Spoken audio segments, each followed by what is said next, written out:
We've already built the Big Banana, the Big Marino and the Big Prawn, but soon Australia will be adding yet another big thing to the list, the Big Bogan.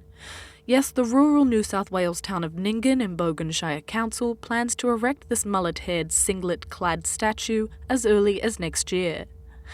Graham Burke, Manager of Engineering Services at Bogan Shire Council, says that such a statue is only fitting. We thought, we're better in Australia to have a statue of a bogan than in the Bogan Shire on the Bogan River. And how did this idea come about? Well, from none other than the local priest, Graham McLeod.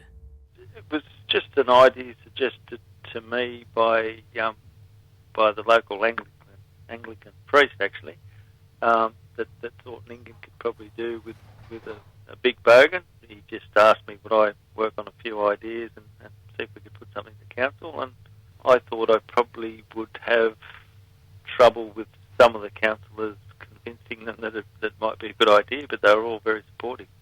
While most residents are more than happy to welcome the Big Bogan to Nyngan, some have expressed concern over its negative connotations.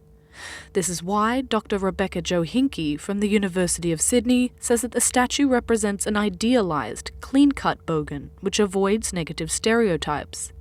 So it's kind of a sanitised, heroic bogan, I thought. And it's interesting, he's quite stocky, but he doesn't have that gut. So all of the affectionate tropes, but none of the real negative ones. And he's a little bit more active, I think, than traditional depictions of a bogan. So generally you think of a bogan almost sitting down in a lounge watching TV, etc., and not moving, whereas I think he's kind of solid and active and he's actually doing something. And what does Nyngan hope to achieve by erecting this statue? Well, Burke hopes that the bogan will provide that slight incentive for people to veer off the highway and into town. I don't know that people would come here specifically to look at it, but we do, because we're on the junction of the two highways, we do get a lot of traffic coming through, and yes, council certainly hopes that people will stop and maybe have a cup of coffee, have something to eat in town, and get their picture taken with it, and probably advertise Nyngan a little bit as well at the same time.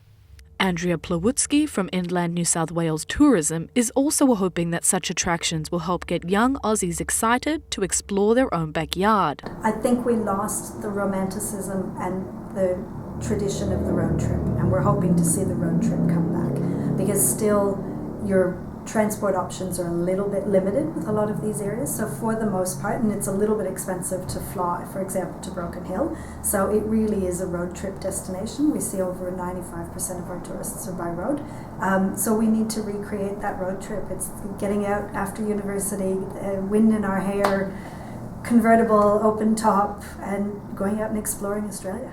She also says that by overlooking regional areas, tourists are neglecting to explore the real Australia. You go off to China, or you go to Vietnam, or you go to Europe, and you see all the little towns, and you see the back streets, and that's where the interest lays.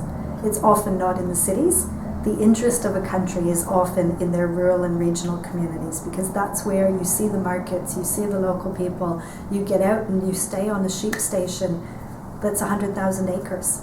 It's a completely different experience that we just don't get when we're in a city or an urban environment. So we see the photographs and we agree it's absolutely beautiful, and then we find the tourists have visited more of our country than we have. So if you're looking for an excuse to get out of town and hit the road, maybe it's time to set the navman to Bogan. At the very least, it'll make for a good Facebook post. Georgia Appleby, reporting for Globetrotter.